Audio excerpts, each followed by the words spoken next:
내가 지금 명태균 씨가 그 자기 입으로 오세훈 시장에 대해서 얘기한 통화 녹취록을 갖고 있어요. 제가 오세훈 시장에 대해서 명태균 씨가 오세훈이 나한테 어떻게 부탁을 해서 내가 어떻게 도와줬다라는 얘기를 하는 그 통화 녹취록이 있어요. 명태균 씨가 사실 정치 브로커 아닙니까? 이제 명태균 씨 우리 한마디에 우리가 다 너무 휘둘릴 휘둘릴 필요 필요는 없다. 없을 것 같습니다. 아니 창원지검은 무능하다라고 스스로를 자평하는 것 같아요. 뭐 탄핵을 29번 하고 맨날 뭘 못하게 하고 자기네들을 괴롭힌다는 식으로 말하는데 그 괴롭힘의 시초는 대통령이었어요. 거기에 더 중요한 네. 건요. 집회를 주최한 단체는 황교안 전 국무총리가 이끄는 것을 알려진 부정선거 부패 방지대이다.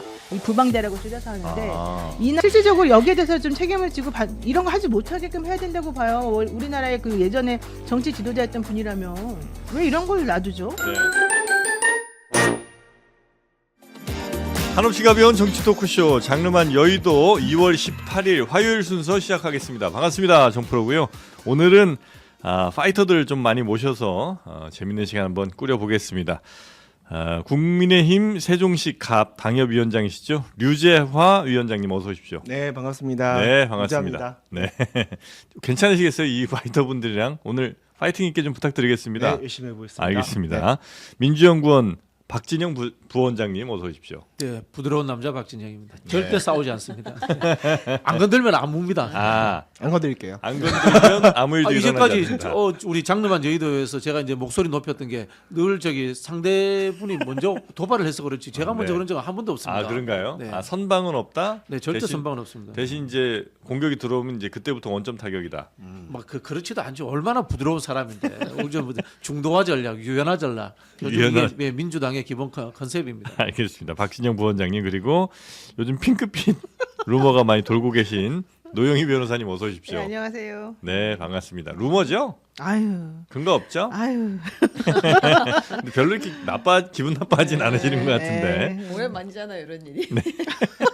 자, 우리 노영희 변호사님 그리고 우리 최윤경 기자 네, 함께합니다. 안녕하십니까. 네, 반갑습니다. 자, 그러면 오늘 간만에 명태균 소식으로 한번 좀 가볼까요? 네, 지금 자꾸 최욱맘이라고 댓글을 달아주시는데 여기 명태균 맘 오셔가지고 저희가 한번 오늘 물어보려고 합니다. 검찰이 창원지검이 명태균 게이트 중간 수사 결과를 발표를 했어요. 뭐 발표 얘기를 그대로 들려드리면 61개소 압수수색을 통해 증거물을 확보했고 사건 관련자 대부분이 있는 서울중앙지검으로 사건을 이송하겠다. 이게 가장 큰 뉴스가 됐습니다. 압수수색 많이 했다. 네, 우리 열심히 했다. 근데 앞서 뭘 발표했냐면 그 창원 국가산업단지 후보지 정보를 누설하고 이걸 네. 이용해서 후보지 인근 토지를 매입한 혐의로 김영선 전 의원하고 그 동생을 기소했다. 네. 그리고 이제 그 김영선 전 의원 관련해서 또 다른 공직자 이해충돌 방지법 위반으로 또 그 이제 기소를 했다. 그다음에 또 재력가 경북 지역의 재력가에게 법률 자문료를 받아가지고 뭐 정치 자금을 주고받은 혐의가 있다. 이런 것들을 다 기소를 했는데 네. 사실은 우리가 관심 있고 궁금해했고 지금까지 기사로 다뤄왔던 것들은 하나도 발표하지 않았습니다. 이렇게 창원에서는 수사하기가 부담스러워서 그런 거야? 아니면 그냥 괜히 이거 우리가 해봐야 할 수 있겠냐 뭐 이런 거예요. 뭐예요 도대체? 아니 창원지검은 무능하다라고 스스로를 자평하는 것 같아요. 이렇게 열심히 수사를 하고 네. 압수수색도 많이 하고 난리를 쳤는데 기소한 사람은 누구나 다 아는 상식적으로 이 정도는 당연히 해야 될 사람 생각하는 그 서너 명밖에 없잖아요. 네. 핵심적인 거는 윤석열 대통령과 김건희 씨와의 관계 문제, 그다음에 그 국민의힘 대선 경선에서 네. 여론조사 조작이 있었는가 하는 문제, 그리고 여론조사를 공짜로 해줬는가 하는 문제, 뭐 이런 부분들 아닙니까? 거기에 대해서는 어떠한 결론도 없습니다. 이거는 앞으로 서울중앙지검 가서 더 수사해야 된다 이렇게 이야기를 하잖아요. 네. 창원지검 뭐였어요 이제까지? 보통 이제 수사기관들이 자신들도 공을 세우고 싶은 마음이 기본적으로 다 있을 거 아니에요. 네네. 공 세운다는 게 결국은 수사 잘해서 뭐 좀 수사 결과 같은 거 좀 딱 신문에 날 뭐 이런 것들. 그러니까 이야기는 예. 이제 변두리는 우리가 만졌으니까 중요한 건 우리 만질 능력이 안 돼. 서울중앙지검이 알아서 판단해 하고 서울중앙지검에다가 던져버린 거잖아요. 이 이거. 국가 균형 발전 되겠습니까 이래서. 아이고 큰일 났네. 이게 국가 균형 발전 차원에서는 좀 안 됐긴 한데 네. 제 생각에는 그래도 창원지검이 너무 네. 급하게 물 마시려다 체하지 않나. 지금은 중앙지검에 넘겨서 본인들이 감당할 수 없는 사이즈가 됐어요. 감당하기 어려운 사이즈인 그렇죠. 건 맞아요. 그렇기 때문에 지금 명태균 씨나 아니면 강혜경 씨나 뭐 김영선 전 의원 같은 경우에는 이 사건의 사실은 시초긴 했지만 본류가 아니라 지류 정도거든요. 네. 이 지류를 이제 몇 가지 정리를 좀 해준 거예요. 음. 이제 본류로 가야죠. 본류라는 건 방금 본장님 말씀하셨다시피 이제 대통령 부부의 공천 개입 의혹, 네. 뭐 여론 조작, 여론조사, 뭐 결과 무상 제공 의혹 등등 이런 것들과 관련된 사람들 몇몇 이름을 한번 검증해 보면 제가 제 스스로 이름을 직접 얘기하기도 부담스러울 정도로 거물들이다. 거물들인데 네. 어떻게 아무리 지방 균형 발전이 중요하다 하더라도 어떻게 창원지검 수준에서 이 사건을 이 거물들에 대한 수사를 소화합니까? 서울중앙지검에서 하는 게 맞고요. 그래요. 오히려 지금 상황에서 중간 발표하고 서울중앙지검으로 사건을 이송시키는 것은 검찰이 자기 조직의 존립을 위해서라도 이 사건을 제대로 수사하겠다는 수사 의지를 불태우고 있다. 아, 그래요? 저는 그것으로 그럼 아예 그냥 처음부터 맡겼어. 처음부터 그렇게 하죠. 그래 이게 이거잖아요. 네. 지금 잘못했는 공부를 잘 못해. 근데 앞으로 잘하겠다고 하니까 믿어달라 이거잖아요. 네. 그런 거 아닙니까? 그게 아니라 그러니까요. 일단 예. 창원지검에서 수사를 했으니까 지역균형 발전 차원에서라도 창원지검에서 할 수 있는 만큼은 하고 나머지는 더 큰 사이즈는 서울중앙지검에서 하고 또 관련자들의 주소지가 서울에 있으니까 예. 예, 서울로 이송하는 게 수사에 사실 필요한 원칙적으로 여러 뭐 맞습니다. 저 증거나 이런 거 확보는 우리가 좀 했는데 제대로 된 수사는 서울에서 하는 게 맞겠다. 그렇습니다. 그리고 이렇게. 그런 수사를 네. 할 때는 정무적 판단도 필요한 거거든요. 네. 예, 그러니까 그래요? 서울중앙지검 이송이 맞습니다. 아 정무적 판단도 해야 되는구나. 예. 대선 분위기 봐가면서 수사하겠다 이런 식으로 생각할 수도 있겠네요. 예. 중앙지검. 잘 이해는 안 되긴 합니다만 여튼 뭐 그런 이유가 있을 수 있다는 말씀 여기 전문가 해주셨으니까. 계시는데. 아 우리 노영희 변호사님, 창원지검에서 이렇게 넘긴 거는 괜찮은 거예요? 일단 창원지검은 너무 힘들어했었어요 그 동안에. 아, 그동안에 힘들어했었어요? 이 건을 어떻게 다뤄야 되는지에 대해서 내부적으로 곤란했었는데 예컨대 명태균, 강혜경, 김영선, 김태열 이런 사람들을 기소하고 이런 사람들 사이에 주고받은 돈에 대해서 확인하고 판단하는 거는 문제가 아니었죠. 근데 이제 문제는 지금 이들이 가지고 있는 증거가 뭐냐? 명태균 씨 집에서 압수수색한 자료들, 명태균 씨가 개인적으로 집에서 사용하던 PC, 그리고 강혜경 씨 집에서 압수수색한 자료들, 강혜경 씨가 보관하고 있던 명태균 씨 사용하던 사무실 PC. 그다음 이거 들어보세요. 엄청나게 지금 자료들이 먼저 많이 나오고 있죠. 네. 그다음에 핸드폰 세대, 그다음에 USB, 그리고 인적 증거들. 여기서 인적 증거라고 하는 것은 명태균, 김영선, 강혜경, 김태열이 다 인적 증거가 될 뿐만 아니라 명태균하고 움직임을 같이 했던 동선이 같이 겹쳤던 운전해주던 그 김기성 씨, 그 다음에 김영선 씨와 관련해서 모든 것을 알고 있는 그 주변 인물들. 또 뭐 김모라고 하는 또 제보자, 네. 그리고 아까 말한 사업하는 사람들, 그리고 또 세명일보 사람들, 뭐 하여튼 엄청나게 많은 사람들에 대한 자료들이 지금 다 들어가 있고 이번 주까지 사실은 다 포렌식이 끝났다고 합니다. 그러면 결과론적으로는 창원에서 가지고 있는 자료가 이만해요. 정말 상상도 못할 만큼 이렇게 많아요. 여기 플러스 신영환 씨가 또 자료를 엄청나게 갖다 줬다는 거예요. 그러면 그 많은 자료들을 사실은 상당히 6개월 이상 오랫동안 이게 지금 작년 9월에 겉으로는 터졌지만 실질적으로 터진 건 2024년 4월, 5월 이때가 이제 좀 왕창 터진 때였거든요. 네. 단초가 됐던 게. 그럼 거의 1년 동안 사실 이들은 이만한 자료를 가지고서 지금까지 이제 축적을 해놓고 보고서도 많이 만들어 놨어요. 그렇다면 이 전체적인 것에 대한 흐름을 잡고서 어떻게 가야 되겠다라고 우리들에게 알려줘야 되는데 그런 거 하나도 없이 그냥 강혜경, 명태균 사이의 돈 문제, 김영선과 뭐 돈 문제 이런 거에만 자기네들은 신경을 쓰겠다고 하고 네. 그로 인해서 가지가 뻗어나가야 될 아까 말한 정치인 뭐 140명에 대한 자료, 뭐 수사, 그 다음에 뭐 이준석, 김종인 이런 사람들에 대한 수사, 오세훈, 또 산단 문제, 원희룡, 홍준표 이런 사람들에 대한 수사는 우리는 못 건드리겠다 이러고 지금 서울로 네. 보내버린 거잖아요. 이제 이러다 보니까 도대체 니네들은 무슨 생각으로 그동안에 그 많은 자료를 가지고서 있었던 거냐. 그 자료들은 도대체 무슨 장난을 친 거냐. 그 자료들에다가. 그 자료들을 가지고 니네가 원래 하려고 했던 게 뭐냐. 이제 이게 문제가 됐었고. 네. 뉴스타파가 중간에 한번 터뜨렸죠. 얘네들은 이걸 가지고서 아무것도 하려고 생각하지 않았었어. 이걸 죽이려고 했었어. 그게 바로 명태균 씨에 대한 처음에 불기소 수사 보고서를 작성했던 거야. 이렇게 지난번에 보도를 했어요. 이제 그러고 나니까 이제 난리가 나가지고 대검에 그 민주당에서 항의 방문하고 법무부 차관 불러다가 국회에서 이제 확인하고 이제 별별 걸 지금 다 하게 된 상황이 되잖아요. 그러니까 창원에서도 결국은 우리 손 떼겠다 하고는 창원으로 모여들었던 인력들, 파견 인력들을 다시 서울중앙지검으로 보냅니다. 여기서 말하는 그 이지영 차장검사 이런 사람들을 부산에 있던 사람들이잖아요. 그 사람들을 서울로 보내가지고 니네끼리 알아서 해봐. 나는 몰라. 더 이상 나 못 건드리겠어. 이러고 지금 손을 들어버린 상태란 말이에요. 이걸 가지고서 잘했다라고 할 수가 있나? 저는 아니다라고 보고요. 그러니까 이렇게 검찰이 만약에 갖고 있으면 이게 뭐 수사가 충분히 이루어지진 않았을지 몰라도 얘네가 무슨 내용인지는 그렇죠. 다 다 알죠. 파악하고 있을 거 아니에요. 맞아요. 이거 갖고 물론 이제 그럴 리는 없습니다. 그러지 않아야 됩니다만 뭐 정치권과의 어떤 뭐 무슨 딜이든 아니면 뭔가 이렇게 오고 가고 뭐 이런 게 있을 수도 있잖아요. 바로 그거예요. 그래서 어제 나온 네. 게 사실 중요했는데 어제 나온 기사들이 그러니까 하도 참다 못해가지고 계속 터트려 나오는 게 이거잖아요. 2022년 7월에 명태균 씨가 경호처에 있는 직원을 5급 공무원을 경호실에다 꽂아준다. 그 사람 네. 이름은 권某某씨다. 그 사람 현재는 4급이 되어버렸다. 요 기사 나왔죠. 요거 관련해가지고 그러면은 그 기사의 출처는 어디서 나왔겠어요? 당연히 검찰 수사예요. 근데 그런 얘기 지금 하나도 없이 우리는 몰라 그냥 무조건 넘길게 이런 거 하나 나왔죠. 또 하나 지금 명태균 씨하고 김건희 씨 사이에 텔레그램으로 뭐 얘기됐다는 복원되었다는 그 48분짜리 통화 관련 내용을 한번 보세요. 김상민이라고 하는 검사가 조국 일가를 탈탈 터는데 너무 열심히 잘해주었으니 나는 현직인 김상민을 국회의원으로 밀고 싶어. 김영선 공천 어차피 아웃됐으니까 그쪽에다 내가 넣어줄게. 이거 김건희 여사와의 통화라고 지금 명태균 씨가 밝힌 내용이잖아요. 그 내용은 우리 저 네. 최윤경 기자가 한번 할 건데 중요한 건 그런 내용들이 매우 중요한데 그런 내용들에 대한 보고가 있었냐? 없었잖아요. 하나도. 네. 그러니까 그런 얘기들 안 한단 말이에요. 제가 하고 싶은 말은. 또 오세훈 시장 같은 경우에도 아네 모르네 명태균에게 뭐 13번의 거를 저기 부탁을 했네 안 했네 나경원 이겨달라고 했네 안 했네 이런 얘기가 서로 오고 갔지만 결국에는 오세훈이가 4번 만났다라고 하는 명태균 씨의 증언과 명태균 씨의 확인과 김영선이나 뭐 그때 운전을 같이 해준 사람들로부터 받았던 자료들을 다 합쳐가지고 보니까 검찰은 오세훈에 대해서 이미 이만큼 갖고 있었네. 근데 그거에 대해서 왜 아무도 한 번도 안 말했지?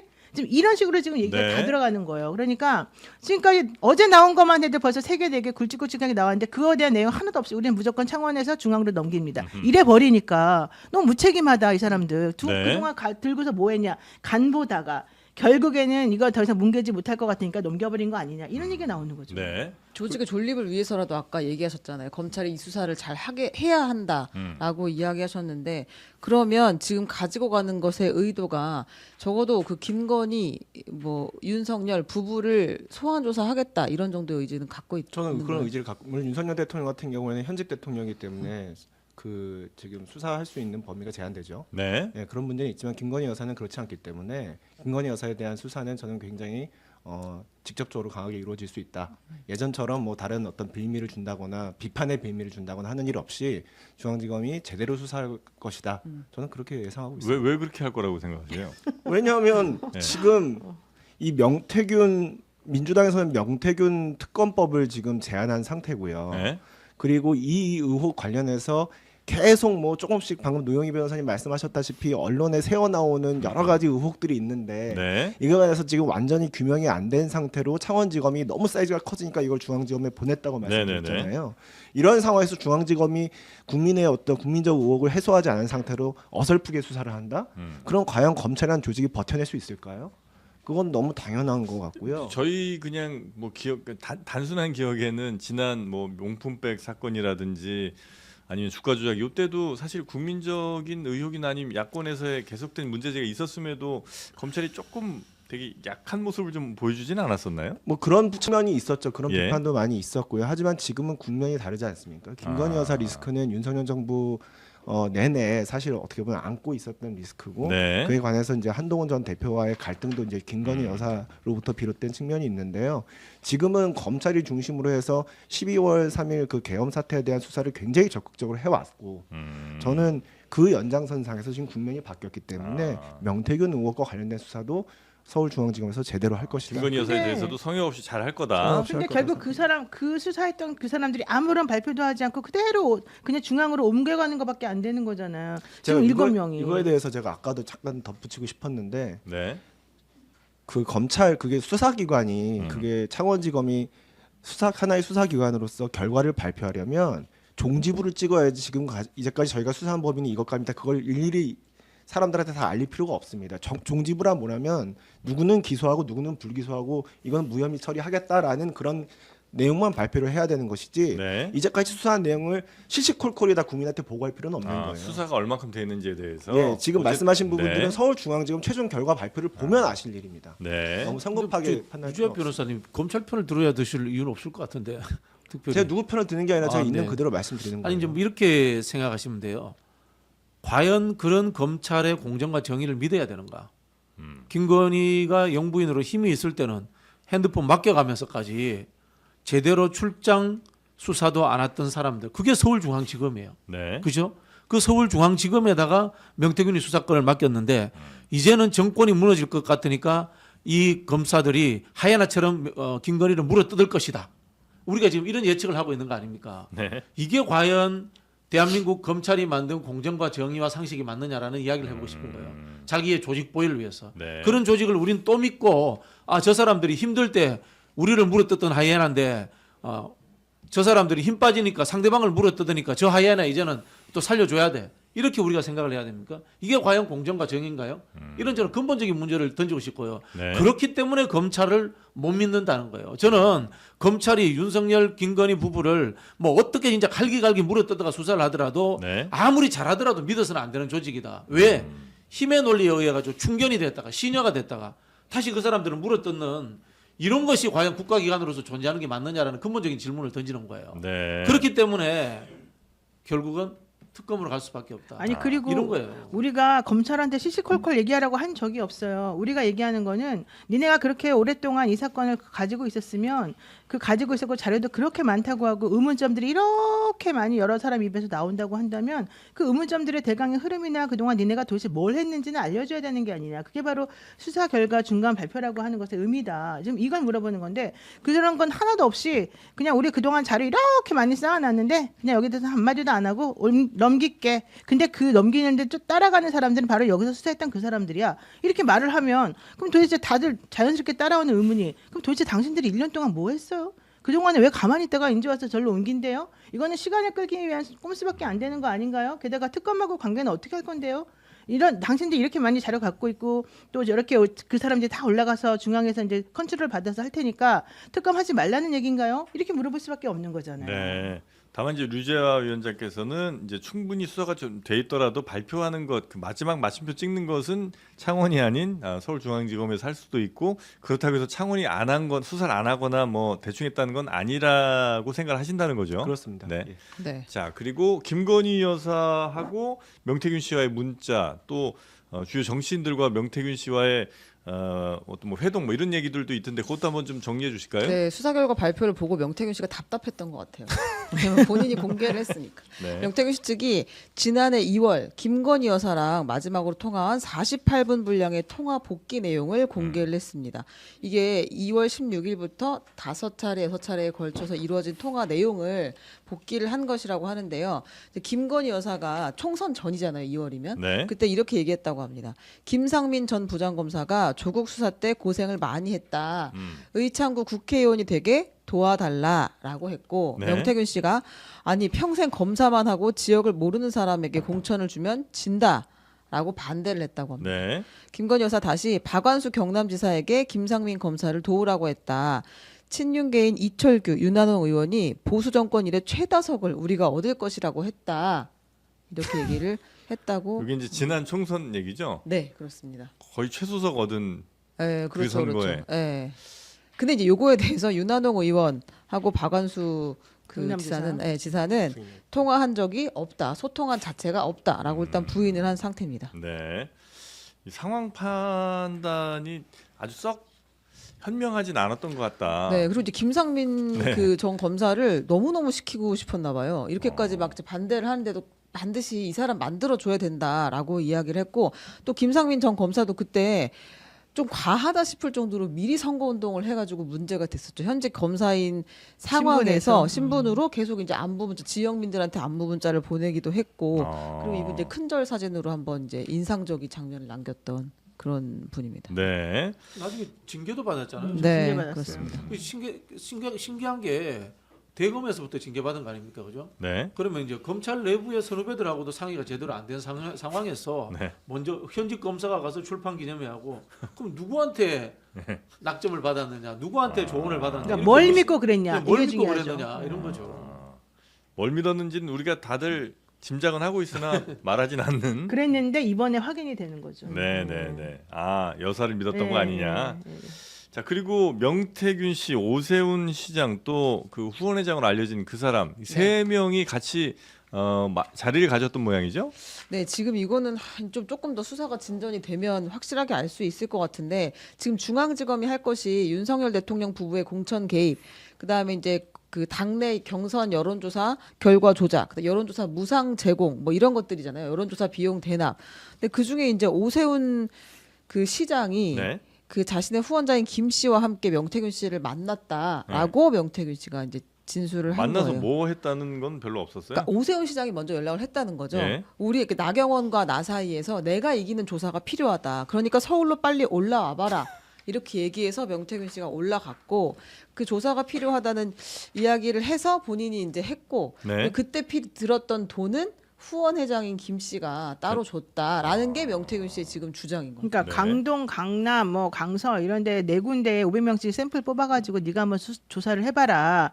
그러면은 그 결과를 보고서 우리가 사실 판단해야 된다. 이제 이런 식으로 명태균 씨가 먼저 얘기를 했고 이제 그 얘기를 듣고서는 그 관련해서 아마 여론조사를 해봤나 보죠. 그랬더니 나경원이 이기는 걸로 나왔다는 거예요. 네. 오세훈 씨가 이제 해보니까 그러면 이 사람은 뭔가 보관이 있어서 나에게 이런 제안을 했겠지. 이 사람 불러가지고 물어봐야지. 나경원이 이기는 조사가 나왔으니 나를 이기게 해주. 내가 이기는 걸 다시 바꿔주든지 뭔가 좀 해주세요라고 SOS를 쳤다는 얘기고. 그래서 명태균 씨가 올라갔다는 얘기죠. 근데 지금 그런 경위나 이런 것들에 대해서 오세훈 씨 주장은 아니다. 나는 그런 적이 없다. 이 명태균이라는 사람이 이상한 소리를 해서 나는 끊었다라고 얘기를 했는데 네. 결과론적으로는 명태균 씨는 이 날짜와 시간과 장소를 특정해서 4번을 그런 식으로 만났다. 내가 13번의 비공표 여론조사를 만들어서 갖다 줬다. 그리고 내가 가서 어쩌고 저쩌고 저쩌고 해줬다. 그래서 그 사람 나 덕분에 사실은 이번에 된 거다. 이런 주장을 지금 하고 있는 거고요. 제가 지금 명태균 씨가 그 자기 입으로 오세훈 시장에 대해서 얘기한 통화 녹취록을 갖고 있어요. 제가. 아 그래요? 네, 오세훈 시장에 대해서 명태균 씨가 오세훈이 나한테 어떻게 부탁을 해서 내가 어떻게 도와줬다라는 얘기를 하는 그 통화 녹취록이 있어요. 누구랑 통화를 하는 거예요? 그건 이제 어떤 그 제이라고 하는 사람하고 이제 통화를 한 내용인데 네. 제가 그 얘기를 다 들었고 같이 옆에서 들었고 저한테도 그 부분에 대해서 정확히 해달라고 이제 명태균 씨가 얘기를 했어요. 네. 그게 3시간 분량의 내용인데 그 통화 녹취록을 제가 그래서 가지고 있어요. 제가 나중에 이제 공개를 할 시점이 되면 공개를 하겠지만 네. 거기에 보면 지금 오세훈 시장이 말하는 거랑은 완전히 안 맞는 종류의 내용이 되게 많이 나와요. 그 통화 내용을 입증할 만한 어떤 정황이나 증거는 좀 있어요? 그게 바로 뭐냐면 그게 네. 바로 검찰이 지금 이번에 수사한 내용이라는 거예요. 아. 왜냐하면 그 명태균 씨는 사람을 만나러 갈 때 혼자 안 가요. 명태균 씨는 차로 이제 이동하는 걸 좋아하고요. 자기가 비행기 타러 가거나 기차 타서 바꿔 타고 이런 걸 너무 힘들어한단 말이에요. 네. 그래서 거기는 항상 그 명태균 씨 차를 운전해주는 김모 씨라는 사람이 있어요. 그 사람이 항상 같이 대동해서 여기 가자 저기 가자 해요. 그래서 바로 그때 그 운전해줬던 사람이 나 아크로비스타까지 명태균 씨랑 같이 갔었어. 가서 그날 만났어. 이런 얘기도 원래 했던 사람이거든요. 그 사람이 김종인도 만나러 같이 갔었었고 이 오세훈 씨랑도 만나러 같이 갔었다는 거거든요. 그런 식으로 이 사람이 여기저기 다 같이 쫓아다녀요. 시간이 되면. 근데 네. 운전한 사람이 한 명이 아니고 두세 명이 이제 번갈아 가면서 그렇게 해줬었었는데 그러니까 명태균 씨 말은 혼자만의 말이 아니라는 거예요. 내가 하고 싶은 말은. 명태균 씨는 혼자 가지 않고 항상 사람들을 데리고 다니기 때문에 그 사람들이 결국 증인이 된다는 거죠. 그리고 근데 그 상대가 있잖아요. 전화 통화를 했다는 그 상대는 어디 관계자예요? 그러면? 그러니까 그래도 뭔가 이 사람의 어떤 구획이 오세훈 캠프 있어요. 관계자예요? 네. 예. 오세훈 캠프 관계자. 그러니까 그 제이 씨라는 사람이 아니야 제이 아, 그건 제이 씨는 아니고? 그 사람은 이제 그냥 나중에 이제 통화한 내용인 한 거고? 것이고 그러니까 이 저기 명태균 씨가 설명을 해준 그 사람인 것이고 네. 그 전에 이 명태균 씨가 쫓아다니면서 만났던 사람들은 예전에 강혜경 씨도 그랬어요. 나는 김영선 의원하고 같이 서울 올라가서 오세훈 시장을 만났다. 원래 강혜경 씨도 그렇게 말했었거든요. 그러니까 처음에 오세훈 시장하고 안 친할 때는 원래 누구를 통해서 만나냐면 김영선을 통해서 항상 사람들을 만나요. 명태균 씨가. 네. 그러면 김영선도 결국 뭐가 되는 거예요? 증인이 되는 거예요. 그런 상황에 있어서. 그러니까 옛날에 조은희 서울 서초구청장 할 때 그다음에 이제 국회의원 되려고 할 때도 네. 그 조은이라는 사람이랑 오세훈이라는 사람이 누구를 매개로 했냐? 김영선을 매개로 했다는 얘기도 계속 나오거든요. 네. 그러니까 이거는 명태균 씨 혼자만의 주장이 아니라 그에 상응하는 객관적인 증인과 증언과 증거들이 같이 있다는 얘기예요.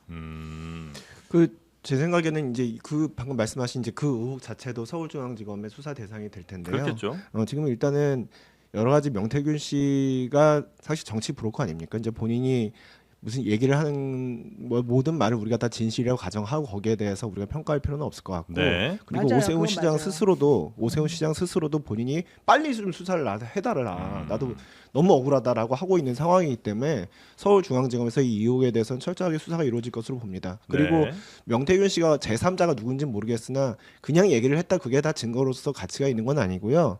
누군가를 만났다면 직접 그 자리에 뭐 배석한 사람이 있다. 예를 들어서 김영선 전 의원이랑 같이 만났다면 김영선 전 의원이 증인이 되겠죠. 필요하겠죠. 예. 네. 아니면 후원 회장의 진술도 굉장히 중요한 증언이 될 수 있습니다. 네, 네. 뿐만 아니라 그런 지금 오세훈 시장과 명태균 씨의 진술 자체가 완전히 엇갈리는 상황이기 때문에 그 제3자의 증언 또는 그 상황을 정확하게 이제 다시 복원해낼 수 있는 물증의 존재 이런 것들을 봐야 알 수 있는 문제고 그거 네. 알기 전에는 뭐 명태균 씨 우리 한마디에 우리가 다 이렇게 너무 휘둘릴 휘둘릴 필요 필요는 없다. 없을 것 같습니다. 알겠습니다. 근데 오세훈 시장이 어제 뉴스원에 기사 나온 걸 보게 되면 네. 그 동안에는 계속해서 명태균 뭐 잘 모르고 잠깐 만났고 아니어서 그냥 내보냈고 자기는 관여 없다고 계속 해오다가 어제는 내가 그 사람을 몇 번 만났는지가 뭐가 중요하냐 이렇게 얘기를 해요. 그 전엔 2번이라고. 그 전에는 그런 식으로 얘기하다가 톤이 좀 바뀌었어요. 톤이 바뀌었어요. 아. 네, 그러면서 내가 그 사람을 몇 번 만난 게 중요한 게 아니고 무슨 내용으로 얘기했냐, 왜 만났냐가 중요한 거 아니냐 이렇게 사실 나와요. 그 뉴스원 기사에 그대로 나와요. 네. 그러니까 내가 말하고 싶은 거는 실제 오세훈 시장이 상황마다 조금씩 이제 말이 좀 달라지는 듯한 느낌을 제가 받았다는 거죠 개인적으로. 그러니까 그런 것들은 사실 그 오세훈 시장의 신빙성에 좀 의심을 갖게 만드는 부분인데 네. 실제 명태균 씨 말하고 맞아 떨어지는 정황 증거들이 좀 나오니까 네. 이건 물론 철저히 수사해야 된다는 건 원론적인 얘기고 이제 우리가 그냥 딱 직관적으로 받아들이기에는 이거 좀 아무래도 뭔가 이상한데라는 느낌이 들 수밖에 없고 특히 김한정 씨로부터 여론조사에 돈 쓰면은 정치자금 위반되니까 내가 김한정한테 2천만 원 빌리겠어. 이거 되게 구체적인 말이거든요. 네. 이게 그냥 나올 수 있는 말은 아니라서 그런 말까지 나온다라고 하는 것을 보면은 뭔가 근거가 좀 있어 보인다. 이 정도까지 말을 하는 거죠. 근데 우리가 상식선에서 생각을 해보면요. 네. 내가 아무 관련 없는 오세훈 시장 출마하는데 여론조사를 왜 대신해 줍니까? 그것도 한두 번도 아니고 그렇지 않습니까? 내 돈을 네. 줘가면서 네. 그럼 뭔가 관계가 있기 때문이라고 우리가 의심을 할 수밖에 없는 거잖아요, 그죠? 그런 부분들은 당연히 이제 수사가 되어야 되는 겁니다. 네, 네. 그럼 네. 오세훈 시장은 너무 떳떳한 것 같아요. 뭐 내 주위에서 그 김한정 씨라든가 그때 있었던 무슨 포럼 모임에서 많은 사람들이 서울시에 또 채용도 됐잖아요. 이런 일들이 있었기 때문에 죄송하다. 이 정도는 해야 되는데 우리 참 속된 표현으로 뭐 똥낀 놈이 성질 낸다고 본인이 아무 문제 없는 것처럼 이렇게 막 방귀 낀 놈 아닙니까? 방귀 낀 놈입니까? 네. 죄송합니다. 우리 지역적 속담인데 그렇습니까? 네. 네. 그런 식으로 하는 것 자체가 좀 오세훈 시장이 금방 말씀하신 것처럼 애초에 몰랐다고 하다가 두 번 만났다 하다가 그다음에 또 만나는 게 중요하지 않다고 했다. 말이 자꾸 변하니까 의심이 되는 거 아닌가 생각이 들고요. 네. 2021년도 보궐선거 때 제가 방송 다니면서 떠들었던 이야기 한번 찾아보세요. 거기에 제가 여론조사 조작이 의심된다는 이야기를 하고 다닙니다. 아, 그래요? 그때 이미 어머. 그게 왜 그러냐면요. 나경원, 오세훈이 처음에 네. 나경원이 잘 나오는데요. 네. 오세훈이 뒤집어요. 네. 그 다음에 오세훈 안철수 단일화해서 처음에는 안철수가 잘 나오는데 오세훈이 뒤집어요. 매불쇼 때문 아니에요? 그때 뭐? 그때 매불쇼에 나와서 뒤집힌 거 아니에요? 아니요. 그때 제가 그 명태균이 했던 이야기를 똑같이 제가 예측을 합니다. 군소 후보와 주요 정당 후보가 네. 경선을 할 때는 이슈를 만들어서 시간을 끌면은 군소 정당 후보는 늘 진다. 주요 정당 쪽으로 결집이 이루어진다. 그래서 룰 미팅을 엄청나게 하는 척하면서 나중에 다 들어줘라. 그때 똑같은 이야기를 합니다. 명태균 똑같은 그 방법을 가지고 명태균 이야기는 김종인한테 이야기했다는 거 아니에요. 김종인 비대위원장한테. 그 장이 김종인 비대위원장이 오세훈 만들려고 했던 사람인 거고 거기에 홍보 책임자가 또 이준석 대표고 그렇지 않습니까? 그래 네. 이 세 사람이 연결돼 있는 거예요.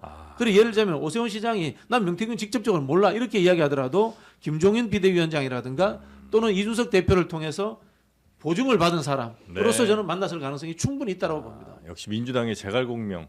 예, 우리 제갈 공명이 아니고 그런 일들이 과거에 많이 있던 일들이 전략가입니다, 우리 박진영 네, 네. 부원장님. 그게 범죄이기 때문에 안 하는 거지. 그 정도 몰라서 안 찬스는, 하는 게 아니다. 여론조사 하는 사람들은 다 해요. 자, 여론조사 얘기가 좀 나왔으니까 이번에 JTBC에서 여론조사를 한번 했죠. 네, 맞습니다. 네. 2025년 첫 여론조사를 한 건데요, JTBC에서 그 질문이 이제 크게 몇 가지 있었는데 윤석열 대통령 탄핵 이거를 참 물어봐야 되나 싶은데 탄핵해야 한다가 60%, 탄핵해서는 안 된다가 37%로 나왔습니다. 네.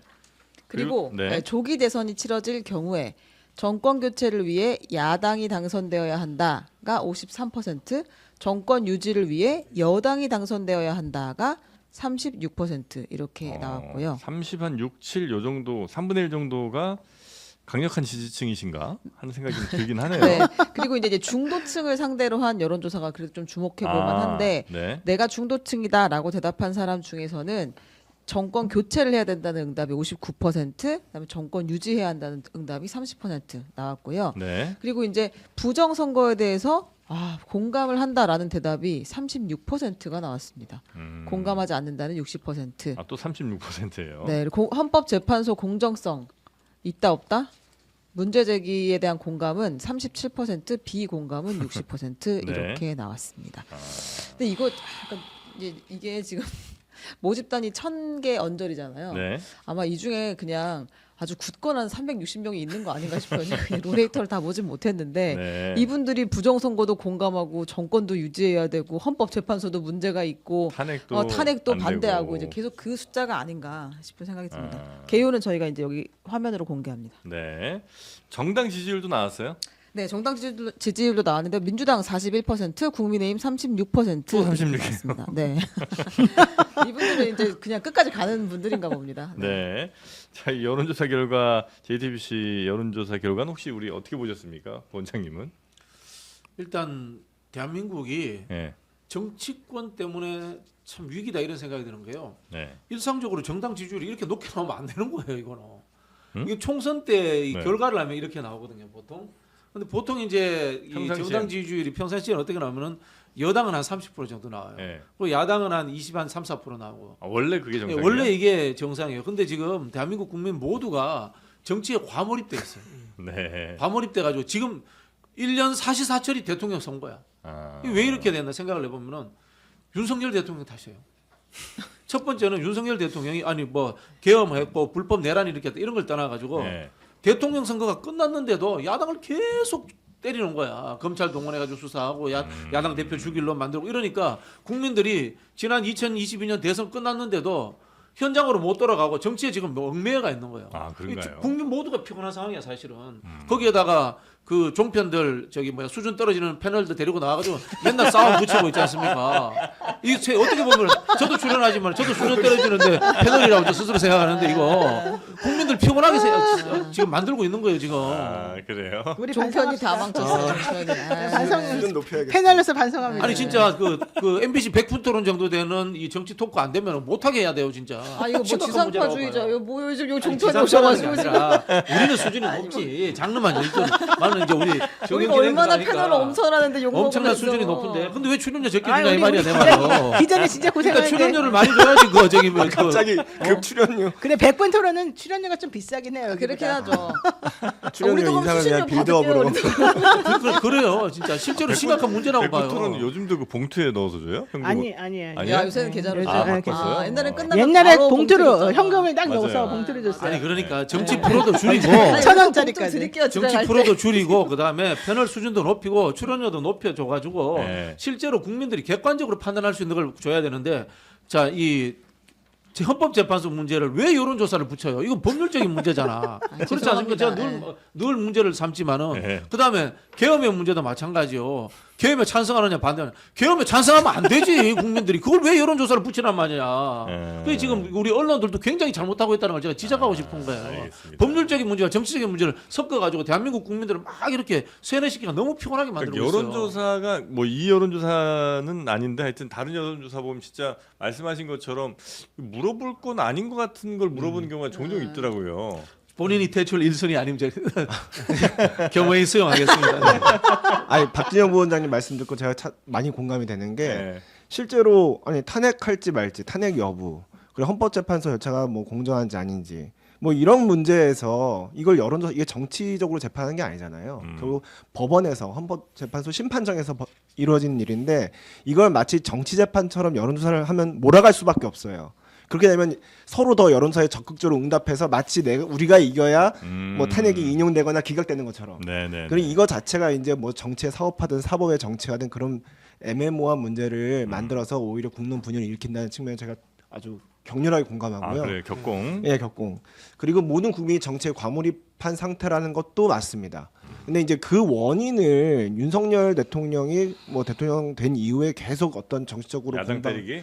야당 때리기를 해서 그렇다 이렇게 말씀하셨는데 그렇게만 보기에는 그 그게 출발이라는 거죠. 예, 네. 예, 29차례에 걸친 그 탄핵안 그리고 뭐 특검 그리고 예산 삭감 사실 대선 이후에 여야가 정치를 하지 않고 서로 적대적으로 계속 싸운 건 또 엄연한 사실 아닙니까? 그래서 대선이 끝나는데 국민은 계속 대선의 연장전을 보고 있었어요. 그러다가 계엄까지 터졌죠. 그러니까 더 지금 완전히 정치에 과몰입된 상태거든요. 그러면서 결국 그럼 손은 누가 키웁니까? 정치인들은 지금 경제는 어려운데 정치인들이 해야 될 일은 안 하고 경제에 발목만 잡고 있고 지금 민주당 보세요. 이번에 그 반도체 특별법에 주 52시간제 예외 적용하기로 하는 것처럼 이재명 대표 얘기했다가 또 다시 원상복구해 버렸어요. 그러면은 지금 AI 시대에 반도체를 잘 만들어야 되는데 주 50시간제 적용 예외를 안 해주면 무슨 수로 우리 반도체 기업이 뛴단 말입니까? 그러니까 이런 식으로 정치권이 자꾸 그 기업 뛰려고 하는 민간의 발목을 잡는 일들이 지난 대선 이후부터 지금까지 계속 벌어지고 있습니다. 네. 아, 저는 잠깐만. 그거는 정치권 우리 변호사님이 네. 정치를 잘 몰라서 그런데요. 왜냐면요, 이게 네. 한국에는 미국이라든가 대만에 없는 총노동이 존재해요. 한국노총, 민주노총이라는 데가 현실적으로 존재하는데 네. 거기에서 52시간 노동을 흔들지 말라고 난리를 치는데 이런 거 아닙니까? 기업도 있지만 노동도 존재하는 부분에서 조정을 하려고 하다 보니까 갈등이 생길 수밖에 없는 거예요. 네. 저는 반대로 이런 질문을 드리고 싶어요. 여당은 그런 거 해본 적 있냐고. 아예 안 했잖아. 저는 늘 그런 이야기를 해요.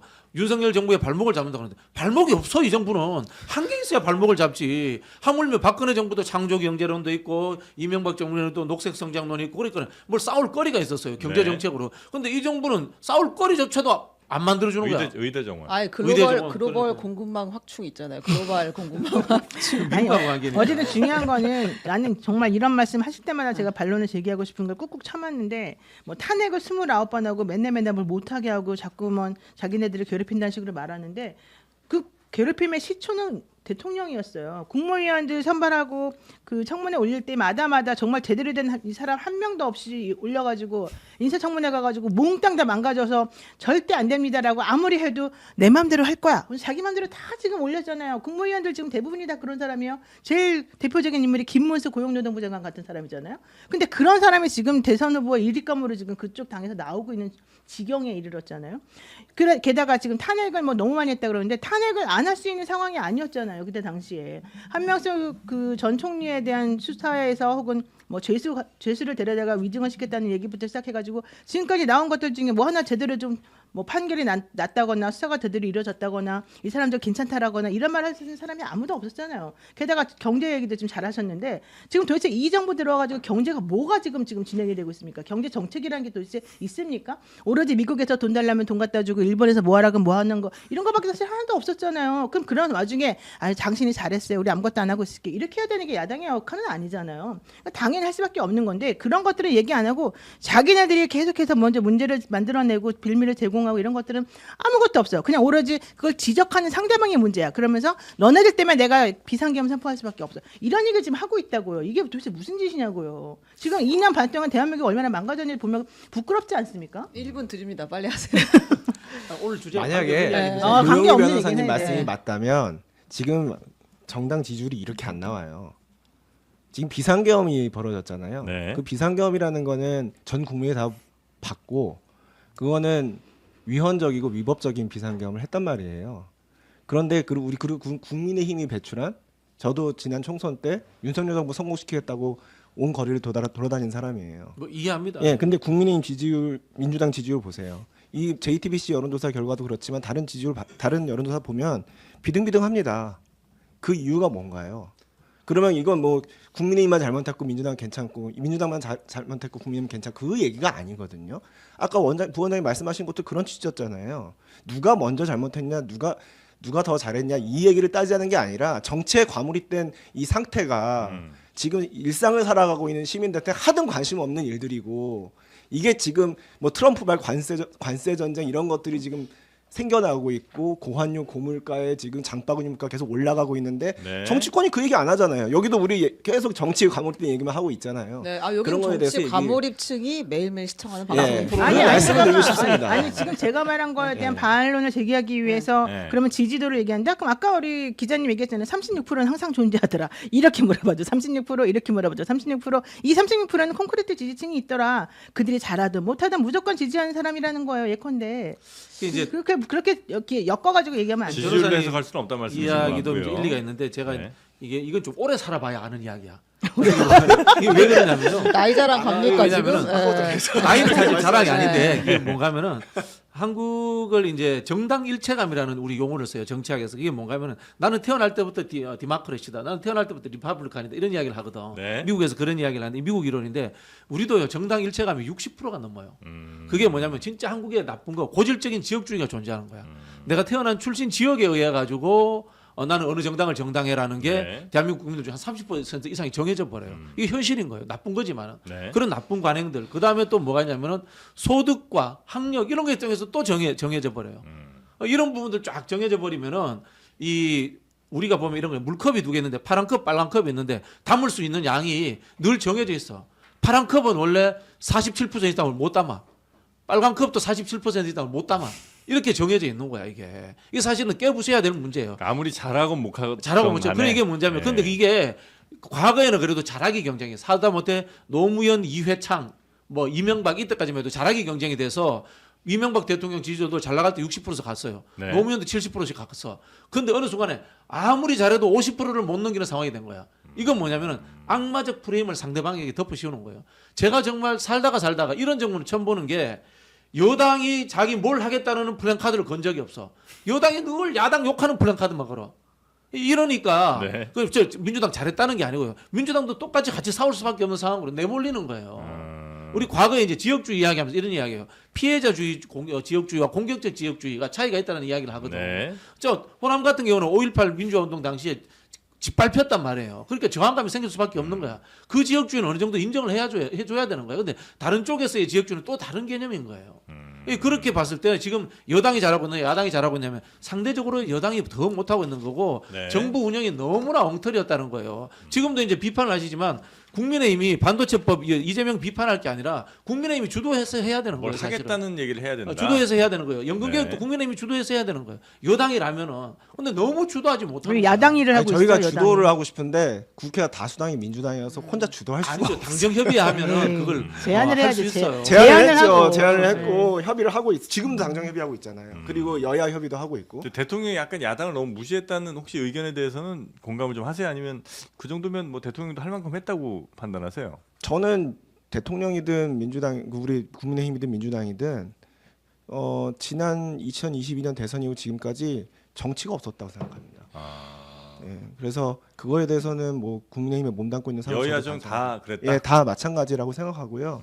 뭐 그 여러 가지 이유가 있겠죠. 누구 탓을 할 수 없는 여러 가지 이유가 있겠지만 혹시 손을 좀 내밀어야 되는 건 그래도 정부다는 이제 의견들도 좀 있으시잖아요. 저는 국정 운영의 주체는 더 책임을 져야 되는 주체는 여당이고 정부입니다. 네, 그래서 저는 책임을 져야 된다면 정부와 여당 책임이 더 크다고 생각해요. 네, 알겠습니다. 저 정도면 훌륭하신 답변이에요. 여당에서. 저런 분이 너무 소수야. 근데 더 그것도 중요한 문제야. 건 더 네. 중요한 건 서정국하고 비교해봐요. 맨날 여당하고 야당하고 비교하면서 하는 말이 네. 여당은 소수고 야당 국회의원이 너무 많아서 할 수 있는 게 없다 그러잖아요. 네. 그런 얘기 맞는 말일 수도 있는데 그러면 왜 야당 의원을 그렇게 많이 뽑아줬을까 국민들이 그거를 좀 얘기해봐야 돼요. 총선에서든 어디서든 지금 8년 동안 계속해서 야당을 더 많이 뽑아주고 있거든요. 국회의원을 왜 그럴까요? 그게 되게 중요한 부분 아니겠습니까? 네. 아니 네. 지금 이재명 대표의 정책 보고 우경하라고 비판을 하잖아요. 네. 그러면은 어떻게 이야기하면 우경하라고 비판을 이거 우리 하던 거네. 이재명 우리가 설득했네. 이거 땡큐 빨리 합시다. 이렇게 가야 되는 거야 사실은. 그렇지 않습니까? 이거 원래 우리가 하던 거야. 이재명 거 아니야. 우리가 이재명 거 바로 받을게. 이렇게 해서 먹을 생각을 해야 되는데 네. 우경화 됐다고 비판하면서 우리가 과거에 했던 이야기인데도 이재명 이야기니까 하기 싫어. 이렇게 하면 안 되는 거야 정치라는 게. 아니 근데 김대식 원내수석 부대표가 이재명 영입하고 싶다 이렇게 이야기하고 맞아요. 있어요. 그런 취지예요. 우리 영입해서 우리 대선 주자로 아싸, 뛰어라. 이런 느낌으로 경선 한번 참여하라. 얘기하긴 우리 대선 주자로 예, 뛰라고요. 왜 그러면 이제 떨어질 여야 게 합의해서 분명하지만 그럼 합의해서 한 명을 공동 후보로 추대해. 내보내는 걸 어때요? 경선은 국민의힘 경선을 치러야 되는데 괜찮으시겠어요? 어휴. 네. 아니 그래서 뭐 네. 저기 뭐야 양쪽에 극단주의 세력 없애고 어. 다음 정부는 누가 이기더라도 어느 정도 수준에 합의되는 건전 보수, 건전 진보가 그래요. 인정하자 이런 이야기도 나와야 돼요. 그래요. 사실은. 좀 건전하게 좀 쌉시다 합시다. 근데 이제 불건전한 얘기 하나만 더 해도 됩니까? 언론이 문제야. 싸움을 붙이잖아. 아니, 이 잘못 다 우리가 안고 가겠습니다. 자, 지금 초고관여자들이 있어. 정치 지금 초고관여자들. 문영배 헌재 소장 권한대행 집 앞으로 윤석열 대통령 지지자들이 몰려갔는데 이거 굉장히 무서울 정도였는데 이건 한번 보고 오겠습니다. 집으로 갔다고요? 네. 네. 야동 판사 문영배 즉각 사퇴하라. 야 이 X야 여고생아 보고 환장을 하냐 이 X야. 시민들이 다 나오셔야 돼요. 사실 집회하는 거 가장 중요한 게 이웃이에요, 이웃. 맞아. 동네 평판을 갖다 나쁘게 만드는 게 제일 중요한 겁니다. 맞아. 네, 헌재도 아니고 어떻게 판사 집을 찾아가서 저렇게 하는 거는 좀 매우 부적절한 일 아닙니까? 저게요. 더 중요한 네. 건요. 집회를 주최한 단체는 황교안 전 국무총리가 이끄는 것을 알려진 부정선거 부패 방지대이다. 이 부방대라고 줄여서 하는데 이날을 시작으로 해서 약 한 달간 문대행 출퇴근길 집회를 예고했다. 이렇게 지금 기사에 나와요. 네, 매일매일 500명씩 그 앞에 그러니까 모이겠다. 황교안 전 총리는 자기가 전 총리였고 대행이었잖아요. 네. 근데 지금 이런 집회를 허용하게 하는 거예요. 그때 저 사람들이 저기서 집회하면서 내놓는 얘기가 그 동창 카톡방 거기에 나와 있는 그런 얘기를 가지고 지금 계속 떠든다는 얘기예요. 근데 저는 황교안 대표가 이거는 황교안 의원도 아니지 뭐라 불러야 되는지 모르겠네. 황교안 전 대행이 네. 실질적으로 여기에 대해서 좀 책임을 지고 이런 거 하지 못하게끔 해야 된다고 봐요. 우리나라의 그 예전에 정치 지도자였던 분이라면 왜 이런 걸 놔두죠? 네. 저는 좀 이 황당한 타겟을 하나 잡고 싶은데요. 이 정도면은 선관위 다음에 개헌할 때 해체해야 됩니다. 선관위 뭐 합니까? 헌법기관이면서 네. 그리고 대한민국의 예산을 그렇게 많이 쓰면서 이런 거에 대해서 제대로 된 해명하는 그 영상이라든가 아니면 뭐 KBS, MBC, JTBC 나와서 특집 방송을 해야 되는 거 아니에요? 선관위가 선관위 진짜 뭐 하는지 궁금하다는 생각이 부정선거에 들고 대해서. 저는 진짜 선관위 그 직원들이라든가 구성원들이 되게 붕괴해요. 선관위가 뭘 하냐면 민주 시민 교육이라는 걸 합니다. 네. 그게 뭔가 하면은 국민들을 대상으로 해서 선거 교육, 정치 교육이에요. 이거 원래 정당에서 해야 되는 건데 외국에서는 다 정당에서 하는데 네. 선관위가 자기 조직 키우려고 뺏어가서 하고 지금 있어요. 그 얘기 하지 말고 지금 그 헌재 소장 대행집 앞에서 데모한 얘기를 하지 뭐 하는 얘기지 왜 자꾸 딴 얘기를 해요 지금. 아니, 그거 얘기할 때가 잘못하고 있는 아니에요. 거지. 그건 지금. 당연하게 잘못하고 있는 거니까. 아이, 진짜 자, 그러면 그 같이 그 묶어서 얘기를 해야지. 가겠습니다. 국민의힘 의원 36명. 오늘 참네요 진짜. 오늘 진짜 물타기야 물타기. 매직 넘버 36이에요. 국민의힘 의원 36명이 헌법재판소를 찾았습니다. 헌재를 향해 이 가히 악행이라고 해도 부족하지 않을 편향성과 불공정, 무능, 졸속이 국민 공분을 초래하고 있다.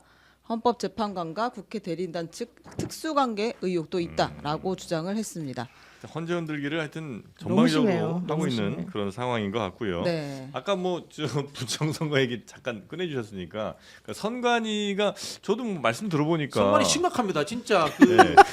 진짜 제가 선관위 이야기하고 싶은데 네. 뭘 만났어요? 헌법기관이고 전 세계에서 직원이 제일 많은 데가 선관위예요. 네? 전 세계에서 대한민국 선관위가 직원 제일 많아요. 진짜요? 제가 프랑스 선관위원장을 가서 만났어요. 문 똑똑 두드리면 한 30명 근무해요. 네. 공무원 선거 때 파견 받아서 하고 있어요. 파견 받아서 하고 위원들만 구성되어 있어요. 하긴 상시로 있을 필요까지 상시로 있을 필요가 상시로 있으면서 쓸데없는 그 선거법 악독하게 만들어 가지고 뭐 사전 선거 운동이니 출마해 보시면 알잖아요. 선관위가 얼마나 민주주의를 괴롭히는지 아세요, 진짜? 그러니까, 이게 네. 87년 체제의 유물인데 네. 대한민국 사회가 민주화됐고 그다음에 공직자들의 부정선거에 개입이 이런 게 없어요. 그렇다면은 선관위가 이렇게 거대 조직을 갖고 있을 필요도 없는데 근데 거대 조직을 갖고 있으면은 민주 시민 교육도 하면 역할을 제대로 해야 되는데 일을 제대로 해야 되는데 왜 지금 대한민국 국민의 30%가 여론조사에 선거 부정이 있다고 이야기하는데 왜 특집 방송 안 내보내고 공영 방송에 나와가지고 제대로 해명 안 하냐? 이 잠깐만요. 말이야. 그 얘기는 좀 나중에 하고. 시켰잖아요. 그거. 앵커가 진짜 진행을 이상하게 보세요. 선관 얘기 좀 더 하면 안 돼요? 아니야. 류재화 위원장님께 여쭤보겠습니다. 류재화 위원장님이 갑자기 진행을 하시기 전에 변호사잖아요. 네. 법조인으로서 네네. 이렇게 헌재 흔들게 하고 헌법재판소 재판관들을 개인적으로 막 찾아가서 공격하고 네. 말도 안 되는 거 가지고 가짜뉴스 퍼뜨리고 특히 국민의힘은 어저께 36명인가가 또 헌재 찾아가가지고 막 또 압력을 행사했잖아요. 네. 이렇게 법치를 무너뜨리고 질서를 흔들어대는 이런 상황에 대해서 법조인으로서 좀 얘기 좀 해주세요. 법조인으로서 네. 일단 선관 얘기 좀 하고 싶은데. 이거 얘기가 글려 돌아간다고. 안 돼, 이거 먼저 하고. 요거 선관 얘기만 딱 한마디만 하고. 선관위는요. 그 부정선거 음모론이 지금같이 이렇게 그 커지게 된 데 대한 책임이 있어요. 아. 훨씬 더 전투적으로 대응해야 됩니다. 아. 그러니까 뭉개고 이런 의혹들이 있을 때마다 의혹들이 있을 때 네. 부실 선거 여러 가지 사건이 나왔을 때 그거에 대해서도 처절하게 밝혀야 되고 이런 의혹이 나왔을 땐 전투적으로 대응해야 되는데 아예 그냥 뭉갰어요. 그거에 대한 여러 가지 이제 비판이 좋아요. 다 있다는 오케이. 거. 거기까지만 그다음, 하겠습니다. 아까 제 질문. 그리고 헌법재판 헌법재판 안 되겠네요. 헌법재판소 절차 진행 자체에 문제점이 없는 건 아니에요. 왜냐하면 제가 우리 모두 4명 다 공감할 수 있는 얘기 해드릴게요. 마은영 그 재판관 임명 부작위 그 사건이 있어요. 네. 그거 사건 선고하기 3일 전에 갑자기 그 피청구인 쪽에다가 서면 내라고 헌법재판소에서 그랬죠. 결정 나기 2시간 전에 선고 연기했어요. 변론 재개하고. 네. 그리고 또 뿐만 아니죠. 한덕수 총리 그 증인 신청도 원래 기각했다가 다시 채택했죠. 네. 그게 그 사이에 달라진 일은 아무것도 없습니다. 그냥 어거지를 헌법재판소 썼죠. 때를 쓰고. 계속 어거지를 괴롭히고. 썼다고 헌법재판소 거기에 휘둘리면 안 되죠. 아니 그러니까 그래서 제 말씀 예, 마치고 할게요. 그래서 제 말씀은 헌법재판소가 지금 대통령이라는 국민의 가장 그 주권자들의 의사가 크게 반영된 그런 대통령 탄핵 사건을 다루고 있어요. 그러면 공정하게 절차를 진행하는 것도 중요하고 공정해 보이는 게 절차를 진행해야 되는 지금 거예요. 공정해 보이지는 않는다. 그러니까 그럴 의혹이 저는 네. 그렇게까지 말 안 하겠습니다. 네. 다만 그 약간의 그 빌미라도 주지 말아야 되는 거란 말이에요. 그래서 절차 진행 자체가 굉장히 민감하기 때문에 그렇게 네. 진행돼야 되는데 여러 가지 지금 제가 방금 말씀드린 그런 실책들이 있잖아요. 네. 그런 것들을 가지고 더 부추겨서 이거를 정치 소재로 만들려고 하는 분들이 있죠. 저는 그거에 대해서는 적절하지 않다고 생각해요. 왜냐하면 네. 헌법재판소와 법원의 판결 또는 결정에 마치 불복할 수 있는 것 같은 뉘앙스를 풍기면 특히 국민의힘이라는 보수 정당이 그걸 풍기면 네. 어떤 결정이 나든 그 결정에 국민들이 승복을 하겠습니까? 국민들이 승복하지 않으면 그 다음부터는 만인에 대한 만인의 투쟁 상태가 벌어집니다. 여기 찾아간 36명 얘기하시는 거예요? 저는 이분들이 예. 제가 아까 말씀드렸던 헌법재판소가 공정한 절차 진행을 하지 않고 있다는 항의 차원에서 했다고 생각합니다. 예. 하지만 국회의원들이 가서 36명이 가서 이렇게 얘기를 하시면 그 밖에 있는 시민들은 아 헌법재판소 결정이 잘못됐구나 이거 불복해야겠다라고 받아들일 여지가 있잖아요. 잘못된 시그널을 굉장히 받을 수 있다. 자제돼야 되는 행동들이에요. 네, 네. 자. 그런데 이걸 너무 쉽게 그 선을 넘기 시작했다는 거예요. 네, 예. 거기까지 봤고요. 이거 되게 우리들의 이익으로 받겠습니다. 지금 하신 말씀은 이게 법률용어인데. 갑자기 재판 법정에 앉았는데 네, 중요한 이런 거, 재판장님 되게 무서운 재판장이에요. 중요한 거 헌재가 공정하지 않기 때문에 이런 식으로 외부에서 그렇게 오해를 해서 그럴 수 있다. 근데 그런 건 하지 말아야 된다. 이게 요점이신 건데 헌재가 어떤 걸 공정하지 않았냐. 탄핵이라고 하는 건 정말 빨리 해야 되는 거예요. 그렇기 때문에 절차적으로 빨리빨리 움직일 수밖에 없어요. 그 속도에 대해서 불만이 있다 그러면 그거는 어쩔 수 없는 부분이다 말씀드리고 싶고 마은혁 재판관 임명 처음에 안 해가지고 이 문제를 야기시킨 게 바로 최상묵이고 실제 그래서 마은혁 관련해가지고 권한쟁의가 들어왔고 거기에 대해서 판단을 빨리 해줘야 돼요. 왜? 탄핵 심판에 이 결정하고 또 연결이 돼 있으니까. 네. 그래서 하려고 했는데 그 최상목 대행이 그 전에 시간이 많았을 때는 설명을 안 냈어요. 그러다가 갑자기 선고한다고 그러고 나니까 선고하기 며칠 전에 갑자기 변론재개 신청을 하는 거예요. 당연히 거기에다 대해서 재판부에서 아니 그동안 시간 많았을 때는 왜 대답 안 하고 있다 갑자기 이제 와서 그러니? 라고 생각할 수밖에 없죠. 그걸 잘못이라고 볼 수가 없죠. 두 번째로는 그럼에도 불구하고 헌재에서는 그래 좋아 니네가 뭘 내고 싶다고 하니까 그럼 내라 했어요. 그거 내고 싶다니까 내라고 해준 거죠. 그게 뭐가 문제예요? 또 세 번째 그럼 내라고 했는 다음에 그걸 또 살펴봐야 되잖아요. 그럼 선고하기 전에 우리들 언제든지 많은 재판에서 그러면 선고하기 전이라도 이거 좀 봅시다라고 해가지고 길 다시 열고 변론제기 해줘요. 그게 바로 절차를 존중해주고 상대방의 얘기를 들어주는 자세인 거예요. 그걸 가지고 문제라고 생각한다? 그럼 처음부터 마은혁 재판관은 왜 뺐는지 타당하게 얘기를 해봐야 되는 거죠. 마은혁 재판관은 이례적인 절차라고 빼면 안 되는 생각해요. 것이었죠. 두 번째.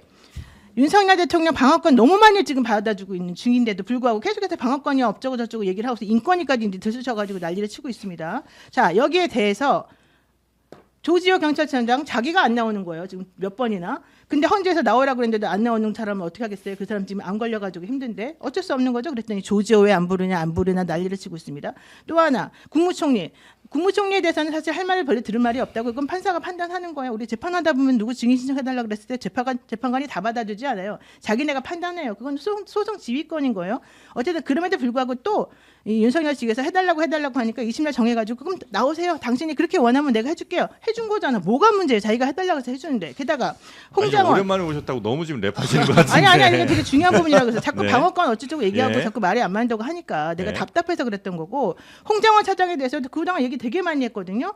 홍장원 차장에 대해서 근데 또 불러달래. 또 부르는 경우가 없어요. 원래 이례적으로. 그렇지만 하도 또 불러달라고 하니까 또 부른 거예요. 헌재는 할 만큼 했단 말씀이신 헌재가 거죠? 13일날까지 네. 끝을 냈는데 18일하고 20일 두 번 해줬잖아요. 근데 네. 이제 와서는 또 20날 자기네 못 나오겠다. 또 나를 또 바꿔달라. 뭐예요 이게 도대체. 이 정도면 공정을 넘어서서 너무 많이 봐주고 그럼 있다는 오히려 말씀을 봐주고 하고 있는 싶으신 거죠. 그때 김계리 네. 변호사가 얘기했을 때도 이 헌재 재판소 그 재판소장 대행이 그랬어요. 네. 원래는 피고인 여기 앉아 있지도 못하게끔 원래는 거기 나와 있는 건데 우리가 그러면 안 될 것 같아서 여기 앉혀놨다. 네. 그러니까 당신들이 알아서 좀 적당히 좀 해라. 이 사실 그 얘기했던 거잖아요. 네. 왜 그런 건 얘기를 한 마디도 안 해요. 이 보수 정당이 원래 법치주의를 근간으로 합니다. 네. 근데 지금 이 법치주의의 최종 심판을 내리는 헌법재판소에 국회의원들이 가서 쳐들어가서 이렇게 한다는 것은 법치주의를 부정하는 것처럼 보여. 즉 최소한 제가 봤을 때 이분들은 보수는 아니에요. 그래서 그건 좀 약간 부적절한 시그널을 줄 수 있다고 아마 예, 네. 같이 그리고 말씀드릴 것 이제 같고요. 권영세 네. 대표도 네. 이야기할 수밖에 없는데 다시 돌아가도 계엄 해제 불참하겠다 이런 이야기를 했단 말이에요. 네. 이 36명의 국민의힘 국회의원들과 예. 박제해버려야 돼. 박제해버려야 돼. 그 사람. 권영세 이 대표에게 묻고 싶어요. 그 계엄은 합법이었습니까? 거기에도 예스와 노로 네. 대답을 했으면 좋겠어요. 이 권영세 비대위원장 발언은 상당히 좀 부적절하지 않나 아니 이 싶은데. 36명도 그렇고 이상계엄은 윤석열의 계엄은 합법이었습니까? 불법이었습니까? 네. 예스와 노. 이거에 좀 묻고 대해서는 싶어요. 저희 이제 국민의힘 비대위원장이니까 제가 말씀을 좀 드리겠습니다. 일단 방금 법치주의 말씀하셨는데 절차의 정당성이 담보돼야 결과의 정당성이 생기잖아요. 네. 그래서 그런 측면에서 이제 절차를 저희가 강조하고 있다는 말씀드리고요. 다만 그것이 헌법재판소를 압박하는 방식, 헌법재판소의 결정을 불복할 것 같은 뉘앙스를 주는 방식으로 가면 절대 안 된다. 이 최초예요. 예, 대한민국. 그렇게 그죠? 말씀을 드리고 싶고. 이렇게 네. 압박하는 거. 아까 전제를. 조속한 탄핵 심판 조속하게 해야 된다. 근데 조속에 리을 하나 더 붙이면 졸속입니다. 그 결과는 정당성을 담보할 수가 없다는 거 말씀드립니다. 네. 리을을 왜 붙여요? 가만히 있는데. 비대위원장 리을을 안 제가 붙이면 유죄화요, 되지. 리을을. 비대위원장 비대위원장 말씀드릴게요. 네. 비대위원장 그 발언은 저도 어제 그 듣고 굉장히 저는 이제 좀 놀라셨구나. 놀랐고 네. 당시에 이제 그 자기가 12월 3일 날 있었다면 자기는 해제 의결에 참여 안 했을 거고 한동훈 대표의 그 판단은 위헌 위법하다는 판단은 성급했다라고 얘기를 했는데 네. 저는 참 한가하신 말씀을 한다는 생각이 들었고 그러니까 비상계엄이 발동이 됐고 그때 이제 의원들이 모여갖고 150명 이상이 해제 의결했는데 본인이 만약 그 의총장이 가지 말자 있었으면 했다는 거예요. 가지 말자고 하려고 했다는 자기 당 대표였으면. 네. 아니, 내란 동조했다 이런 느낌으로 근데 이제 들려요. 그거는 자백 같은데. 그 당시에 많은 분들이 이제 이거 좀 더 지켜보자 이게 대체 어떻게 된 영문인지 확인해 보자라는 그런 분위기가 있었던 건 사실이지만 네. 만약에 그때 국민의힘 의원들이 계엄 해제 표결에 참여를 안 했다고 생각해 보세요. 그러면 최소한 국민의힘 의원들은 계엄 해제가 민주당만도 되는 일이잖아요. 네. 거기에 국민의힘은 전혀 참여를 안 했다? 그러면 위헌 위법한 계엄에 우리가 마치 찬성하는 동조하는 것 같은 모양새가 되잖아요. 그때 욕 뿐만 많이 아니라 먹었어요. 그게 예. 늦어졌다. 150명을 채워야 되는데 국민의힘 의원들이 거기에 18명 들어간 거거든요. 네. 근데 그게 늦어졌으면 그 사이에 또 어떤 일이 벌어졌을지 알 수가 없는 거잖아요. 그렇죠. 그 당시에 당 대표가 한동훈 대표였기에 망정이지 만약에 권영세 비대위원장이 당 대표였으면 국민의힘은 지금 나락갔을 수도 있어요. 이 얘기를 왜 하는지 모르겠어요. 그리고 네. 본인 그 판단이 바로 서지 않았다. 근데 저는 사실 그 계엄 포고령 1호에 보면 국회의 정치 활동 일체를 금지한다는 내용이 있습니다. 네. 그것만 봐도 위헌이에요. 국회의 정치 활동 일체를 금지하는데 무슨 수로 국회의원들이 계엄 해제 결의를 합니까? 그거는 헌법과 계엄법상 보장돼 있는 국회의원의 권한을 원초적으로 막는 거거든요. 근원적으로 네, 막는 네. 거거든요. 그렇기 때문에 포고령 1호만 봐도 이거는 문제다 이렇게 판단할 수 있는데 그거 좀 더 봐야겠다 이렇게 그거 판단 성급했다라고 하는 것은 좀 그 권영세 비대위원장도 법조인 출신이잖아요. 네. 납득이 잘 안 가고. 지금 이제 사실상 당 대표 아니에요. 그렇죠. 당 대표가 지금 이런 얘기를 하면 그런 상황에서는 사실 중요한 건 법적 판단도 중요하지만 예. 그 당을 이끄는 지도자로서의 결단 판단력 굉장히 중요합니다. 네. 근데 한동훈 대표는 당시에 그렇게 해서 18분 만이죠. 계엄 선포 18분 만에 본인 입장을 냈고 근데 오히려 이재명 대표보다 더 빨랐단 말이에요. 그래서 유인태 전 의원 같은 경우에는 그 입장 보고 자기는 잠을 잘 수 있었다. 이렇게 얘기가 나올 정도인데 이제 와서 이렇게 얘기를 하면 그 과거를 다 부정하자는 거예요. 그리고 더 웃긴 것은 네. 마지막에 말미 한마디 덧붙였어요. 계엄은 분명히 잘못된 것이었다. 그럼 뭐야 이게? 그러면 어떤 게 진짜인 건지 제가 납득이 잘 안 가는 거예요. 그래서 그러니까 말이 꼬여서 그래. 자기가 정확하게 생각하고 있는 게 이거고 이 말에 대한 논리를 따지면 B라고 하는 결과가 나와야 되는데 자기는 A라고 하는 걸 말하고 난 다음에 사실 B는 싫은 거야. 그러니까는 말이 왔다리 갔다리 꼬이고 무슨 말하는지 모르겠고 지금 이 상황 여기 이 자리에서 벌어나는 일하고 똑같아요. 지금 하고 싶은 말이 뭐야? 질문은 우리 박진영 평론가 질문은 그거잖아요. 비상계엄이 잘했다고 생각하냐 못했다고 생각하냐? 난 잘못했다고 생각한다. 이 말만 딱 한마디 하면 되는데 불법이다. 이거 그 얘기를 안 하고 빙글빙글 돌면서 막 이 얘기 저 얘기 섞다 보니까 무슨 말을 하는 건지 근데 결국 너는 그러니까 불법이란 말을 하고 싶었던 거지 요렇게 이제 온단 말이에요. 이러면 안 돼요. 사람들이 헷갈리게 할 수 있어요. 이렇게 유인태 되면. 사무총장의 숙면에 제가 도움을 드렸네요. 그날 입구에서 한동훈 대표 맡고 있는 사람들 제가 이렇게 밀치면서 들어오라고 잘했어요. 잘했어요. 아주 잘했어요. 열어줬습니다. 그 그때 장동혁 뭐 몇 분, 예. 김종혁 그 최고도 현역 의원들한테 같이 계단으로 막 뛰어 올라가시더라고요. 그 계엄에 대해서는 우리 류재화 위원장 같은 경우는 뭐 위헌 위법을 뭐 여러 차례 얘기했기 때문에 그 입장은 뭐 명확한 것 같고요. 다만 이 권영세 비대위원장이 지금 무슨 얘기를 하는 건지 지금 우리 그래서- 당의 입장도 그렇습니다. 다만 저는 이제 그게 약간 이제 그 권영세 비대위원장의 뜻이 왜곡돼서 좀 곡해됐지 않나 발언을 약간 실언스럽게 하지 않았나 그렇게 생각하고 그래요? 현재 국민의힘의 비상계엄에 대한 입장은 일관됩니다. 불법이었다. 잘못됐다. 잘못된 거다. 알겠습니다. 그건 거기까지만 받아들이고. 자 네. 한동훈 뭐 전 대표 얘기가 나왔는데 한동훈 전 대표가 이제 몸 풀고 책 내고 등판하는 거죠? 네, 아니 1분만 드리겠습니다.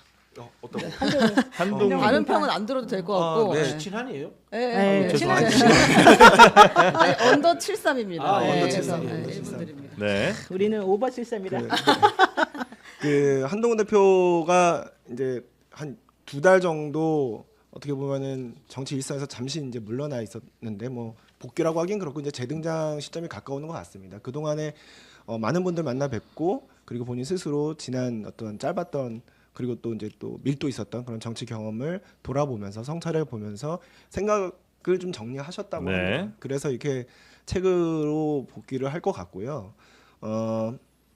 지금 이 SNS에 자기 그 머지않아 찾아뵙겠다는 그리고 이제 책을 쓰고 있다 그런 얘기를 하면서 굉장히 많은 반응이 있었고 또 여러 가지 논란이 만들어지고 있는데 그만큼 이 보수 정치 특히 국민의힘에 내에서 그리고 보수 정치 지형 전체에서 한동훈 대표가 차지하는 이제 정치 뭐랄까요 공간이랄까요 이런 게 지금 확보돼 있고 많은 분들이 그걸 소구하고 확보돼 있어요?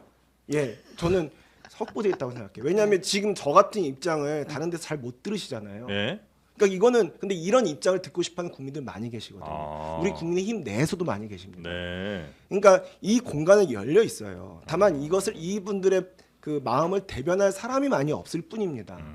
그래서 그 공간이 열려 있기 때문에 한동훈 대표가 오면 좀 더 우리 그 보수 정당 국민의힘이 좀 더 다채로운 책 내용에 좀 뭐 좀 들으신 내용이 있어요? 여기 뭐 김건희 여사 이야기 나옵니까? 책 내용은 들은 게 없어요. 아, 그 중요한 걸 알고 오셔야지. 저는 김건희 언더 여사. 73일 뿐입니다. 아, 그렇군요. 아, 알겠습니다. 그래요? 그래도 꼭 합리적이에요. 이렇게 네. 사보게 만듭니다. 좋아요. 또 사야 됩니다. 네. 이건 하나 전달을 하고 갈게요. 시간이 지금 다 되긴 시간이 했는데 나가야 돼요. 빨리. 왜 변호사를 그 잘 써야 되는지를 이제 알려주는 사례가 하나 있어가지고 말씀을 드리는데 그 조태영 국정원장이 지금 뭐 탄핵 심판 증인으로 나와서도 그렇고 그 전에 국회에 나와서도 그렇고 나는 이제 요거 다른 얘기인데 아무튼 나는 이 계엄 당일날 문자? 문건을 본 적이 없다. A4 아. 본 적이 없다라고 꾸준하게 이야기를 했잖아요. 그런데 계엄 관련 문건 계엄 관련 문건 모른다. 본 적이 없다. 국정원장인데. 네, 그 조태영 네. 국정원장. 근데 그 맞은편에 앉아 있던 조규홍 복지부 장관이 예. 검찰 그 조사 받은 내용이 지금 드러났는데 공개가 됐는데 아니 비상계엄 이 선포 직전에 국무위원들이 막 모여 있었어. 근데 내 앞자리에 조 원장이 앉아 있었고 서로 마주보고 앉아 있었군요. 뭘 보고 있는 것 같아가지고 나도 달라고 했더니 보고 있던 거 하나 주더라. 넘겨줬다 이렇게 이야기를 한 거예요. 그리고 보니까 그 유인물은 담화문이었고 비상계엄 내용이 들어간 것도 봤다 이렇게 검찰에서 진술했다고 합니다. 그러니까 국정원장이 보고 있던 거를 앞에 앉아 있는 복지부 장관이 그거 뭐예요? 한번 좀 줘보세요. 그래서 네, 나도 딱 좀 봤더니 달라. 이게 담화문이었고 그 비상계엄 관련 담화문이었고 그 비상계엄 내용이 들어간 것도 봤다. 네. 근데 변호사 수를 잘 선임해야 된다는 게 그 무슨 앞에 말이에요? 이야기를 그거는 하려고 문자 하는데 얘기를 네, 하려는 그 거죠? 조태용 네. 원장하고 김건희 여사가 네. 계엄 전날 하고 문자 계엄 줘가지고. 전날 이제 김건희 여사가 조태용 원장에게 2차례 문자를 보냈고 다음 날 조태용 원장이 답장을 한 것 같은데 네. 이 문자가 헌법재판소에서 공개가 됐잖아요. 심리하는 과정에서. 그건 근데 이걸 누가 지금 증거 신청을 해서 나온 건가? 증거 제출. 윤석열 대통령 측에서 이 증거 제출을 했다는 거예요. 왜 했지? 그 이해가 안 되네. 홍장원 차장의 말을 반박하기 위해서 그렇죠. 내는 과정 중에 그 서류가 섞여 있었던 거예요. 서로 이제 문자했던 내용인데 그걸 모르고 이쪽 변호사들이 실수를 낸 거예요. 너무 원래 흥분해서 그거 빼야 홍장원의 되는데. 진술을 탄핵해야 네. 된다 생각이 너무 이제 강력해가지고. 세가지고 이걸 냈는데 알고 보니 그 안에 이제 조태용 원장과 내가 아까 김건희 얘기해줬잖아. 여사의 평소에 문자가. 국정에 개입했다 이런 증거가 될 수 있는데. 또. 그러니까 이거 그러니까 국정원장이랑 자기네들이 때문에 이제 발등을 찍은 거지. 영부인이 문자할 일이 사실 별로 없잖아요. 하면 안 되죠. 심지어 이거 그 개엄 전날인데.